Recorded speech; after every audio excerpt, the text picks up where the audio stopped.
Bien-aimé, la Bible dit, celui qui trouve une femme trouve le bonheur. Moi, j'ai envie de te dire également, celui qui trouve un mari trouve le bonheur.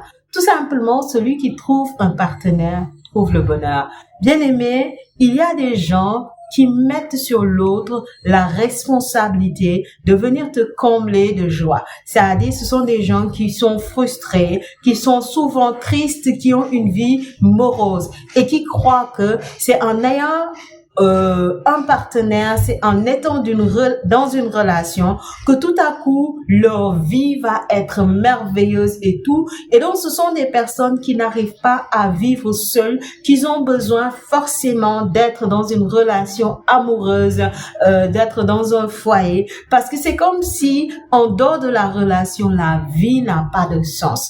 Et généralement, ces personnes-là, ils mettent une lourde responsabilité sur l'épaule de leur partenaire parce qu'il a comme l'obligation de venir leur combler de joie, de bonheur.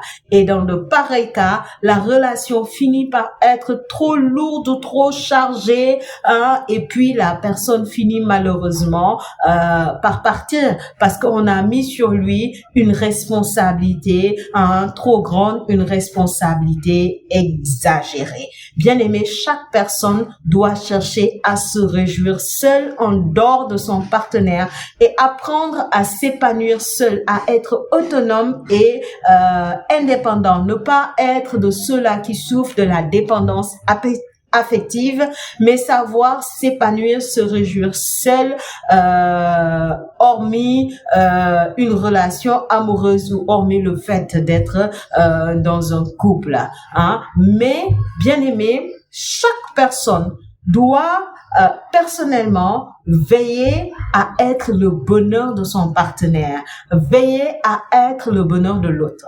C'est pas l'autre qui nous met la charge, qui nous met la responsabilité, qui nous impose quelque chose qu'on ne peut pas porter, mais c'est nous-mêmes qui décidons d'être le bonheur de l'autre, d'être la joie de l'autre, d'être celui-là qui va apporter un plus dans sa vie et qui va le combler de plaisir, de joie, d'épanouissement, parce que la parole dit, celui qui trouve une femme trouve le bonheur. Alors, bien-aimé, tu as évidemment deviné ce dont nous allons parler aujourd'hui. La question ou les réponses que nous allons apporter à la question de comment être le bonheur de son partenaire.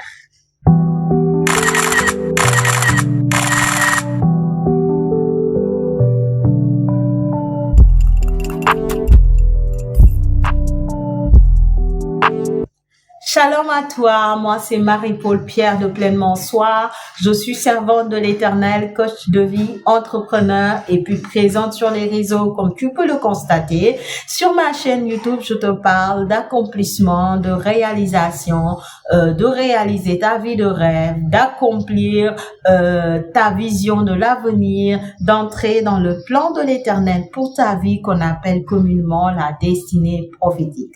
Si c'est quelque chose qui t'intéresse, bien aimé, n'hésite surtout pas à t'abonner, à activer la cloche pour recevoir régulièrement nos contenus. N'hésite pas aussi à partager autour de toi pour être une source de bénédiction ou à entrer en contact avec nous via les commentaires. On sera en tout cas dans la joie de pouvoir t'accueillir dans la communauté et de pouvoir partager tout simplement avec toi. Alors, comme je le disais tantôt, aujourd'hui, nous parlons de comment être une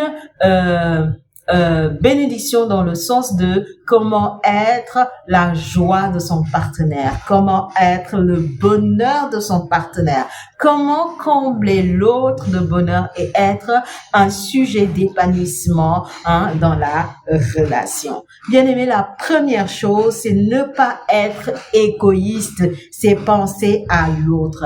Il y a des personnes qui dans la relation, ils ne pensent qu'à eux, ils sont tournés vers soi, leurs demandes sont tournées vers eux, leurs actions sont tournées vers eux. Tout ce qu'ils font, c'est pour leur propre bien et puis ils négligent les besoins de l'autre, ils négligent les attentes de l'autre. Bien-aimé, à force de te comporter ainsi, tu vas créer des manques chez ton partenaire et tu finiras par perdre la personne. C'est important en amour de savoir penser à l'autre. Des fois, il faut apprendre à s'oublier soi afin de penser à l'autre et d'apprendre à combler les besoins et les attentes de l'autre. C'est très important, bien-aimé. Donc, la première chose, c'est apprendre à se défocaliser de soi, apprendre à s'oublier, apprendre à ne pas s'enfermer dans l'égoïsme, dans l'égocentrisme, mais de s'ouvrir à l'autre, de s'ouvrir aux attentes de l'autre, de s'ouvrir aux besoins de l'autre et de chercher à les combler. Donc, la deuxième chose, évidemment, bien aimé, c'est de chercher à combler les besoins de l'autre.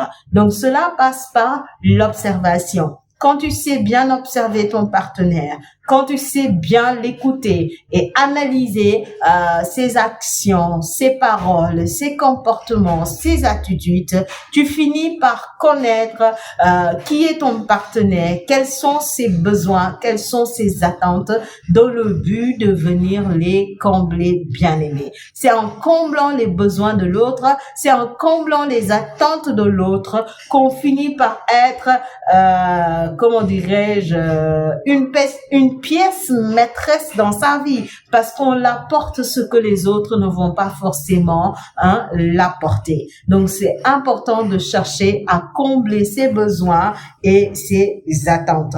La troisième chose, bien aimé, c'est de chercher à connaître le langage de l'autre.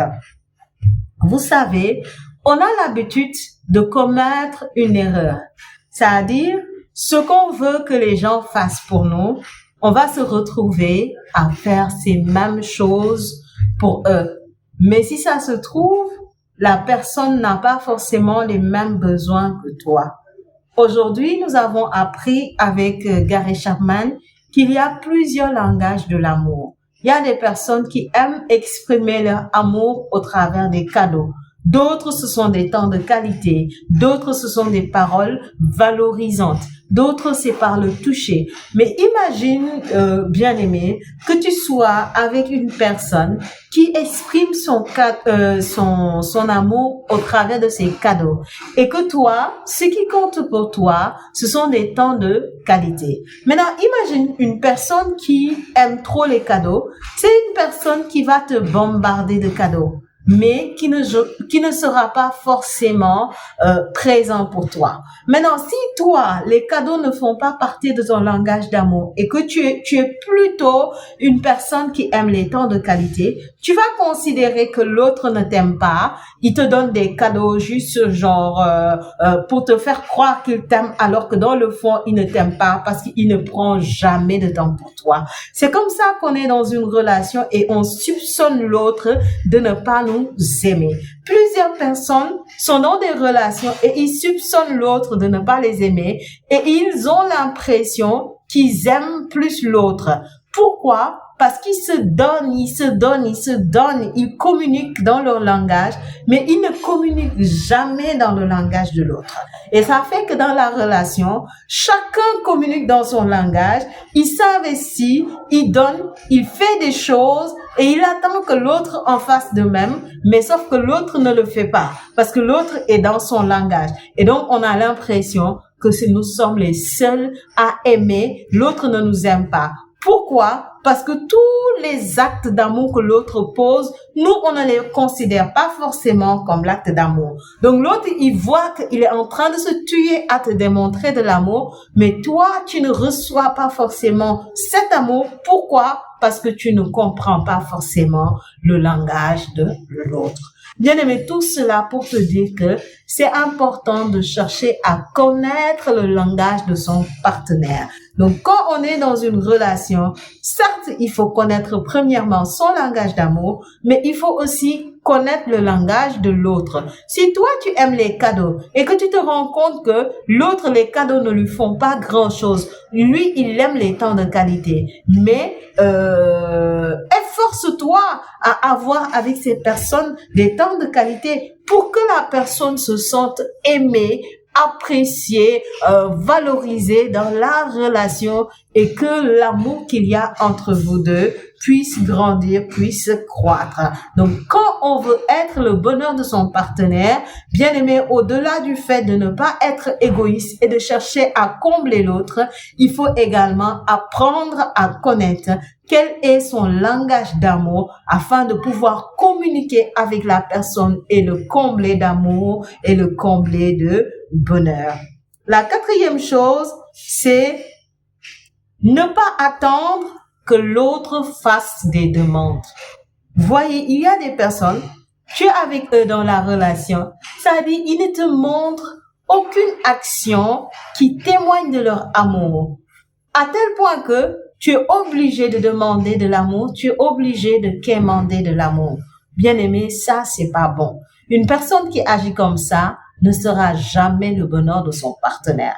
Si tu veux faire le bonheur de ton partenaire, n'attends pas que ton partenaire fasse des demandes. N'attends pas que ton partenaire soit en train de quémander. N'attends pas qu'il soit là à t'exprimer ou à t'expliquer ce dont il a besoin ou ce qu'il attend de toi.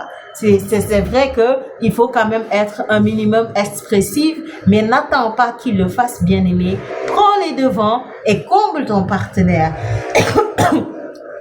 Si tu vois que ton partenaire c'est quelqu'un qui aime te faire beaucoup de cadeaux, il faut deviner par là que son langage à lui, c'est les cadeaux. Donc, il faut lui faire des cadeaux en retour. Si tu vois que ton partenaire, c'est quelqu'un qui prend beaucoup de temps à te valoriser, mais dis-toi que son langage d'amour, ce sont les paroles valorisantes. Et toi aussi, prends du temps à lui redonner ces paroles valorisantes. Alors, n'attends pas que la personne soit dans un cadre de figure où il est tellement en manque qu'il te demande de l'amour et qu'il te quémande de l'amour. Mais toi-même, prends les devants, toi-même, décide de combler l'autre. Donc, il ne faut pas attendre que son partenaire soit dans un tel état où il est obligé de te demander. Parce qu'il y a des choses, ce sont ses droits, Lorsqu'on est dans une relation, on est là pour s'aimer, je le rappelle. On est là pour s'aimer. On est là pour s'épanouir. On est là pour se combler de joie. On est là pour se faire du plaisir et non pour se faire du mal. Alors, il y a des choses, on doit le donner à notre partenaire. Donc, il faut pas attendre que l'autre soit en demande. Des fois, il faut prendre les devants afin de pouvoir le combler. L'exemple que je donne, pour un couple marié, tu vas pas attendre que ton partenaire soit tout le temps là à te quémander d'avoir des temps d'intimité, des relations sexuelles. Parfois, il faut prendre les devants et surprendre l'autre. Parfois, il faut prendre les devants et lui faire une surprise et préparer quelque chose. Mais tu vas pas attendre que ce soit la personne qui est tout le temps là à demander, tout le temps là à quémander. Donc, c'est quelque chose à proscrire si on veut être le bonheur de l'autre. Alors, la dernière clé, bien aimée, c'est savoir dire ces 3 mots. Merci, pardon et s'il te plaît. Ce sont des mots simples, mais ce sont des mots très importants. Toi qui es dans ta relation, quand tu fais quelque chose que tu ne dois pas faire, ne reste pas là à te gonfler d'orgueil ou à être trop dans la fierté. Non. Dans une relation, il faut savoir s'abaisser. Quand tu as tort, il faut savoir demander pardon pour reconnaître ses torts. Vous voyez, dans la vie, nul n'est parfait. Nous tous, nous avons des erreurs. Nous tous, nous faisons des choses pas catholiques, pas louables. Nous tous, nous faisons des choses dont nous ne sommes pas fiers. Mais quand tu fais quelque chose qui n'est pas bien, il faut avoir l'humilité de descendre devant la personne et de lui demander pardon. Bien aimé, c'est très important. Ça vient fortifier les liens, ça vient fortifier la relation. S'il y a qu'une seule personne qui demande souvent pardon, qu'il ait raison ou tort, c'est lui qui demande pardon. Bien aimé, c'est pas bien, ça vient fragiliser la relation. Donc, il faut que les 2 partenaires apprennent à demander pardon quand il le faut. C'est vrai que l'autre doit libérer son pardon. Nous, en tant que chrétiens, on libère le pardon sans que l'autre n'éprouve le besoin de le demander. Donc, qu'il le demande ou non, on va libérer le pardon. Mais c'est important que cela soit formulé. Voyez même Dieu, quand tu es en tort, il te pardonne. Mais il va pas venir vers toi pour te dire, voilà, prends mon pardon. Non. Il attend que tu viennes à lui au travers de la repentance. Et il attend que tu regrettes tes péchés, tes faux pas. Donc c'est important quand on est dans une relation de savoir reconnaître que là on a fauté, là on a fait quelque chose d'anormal et de savoir s'abaisser, de savoir s'humilier devant l'autre et de demander pardon. La deuxième chose, c'est lorsque notre partenaire fait quelque chose qui nous a bénis, qui nous a comblés, mais avoir la gentillesse ou le respect de dire merci, ça c'est le minimum. La personne fait quelque chose pour toi, mais prends le temps de remercier la personne, parce que nul n'est obligé. Même si on est dans une relation, on a des droits, on a des devoirs, mais on n'est pas tenu de faire je ne sais quoi. Donc si la personne prend le temps de faire quelque chose pour te faire plaisir, pour te combler, pour t'aider, pour te supporter, prends le temps de dire merci, c'est très important. Troisième chose, c'est de dire s'il te plaît. Lorsque tu fais des demandes, lorsque tu as besoin d'assistance et que tu quémandes auprès de l'autre de pouvoir t'assister ou je ne sais, tu as quel besoin, bien-aimé, prends le temps de dire s'il te plaît. Parce que l'autre n'est pas obligé de te rejoindre ou de faire ce que tu demandes. Mais le fait de dire s'il te plaît, c'est comme une forme de politesse qui va venir renforcer vos liens. En fait, en utilisant ces trois mots, merci, pardon, s'il te plaît, ton partenaire se rend compte tout simplement que tu as de la considération pour lui. Il est important pour toi et donc ça vient fortifier les liens, ça vient fortifier la relation. Alors bien aimé, c'était vraiment les clés que j'avais à te partager aujourd'hui. Je prie que la faveur de l'Éternel demeure dans ton foyer.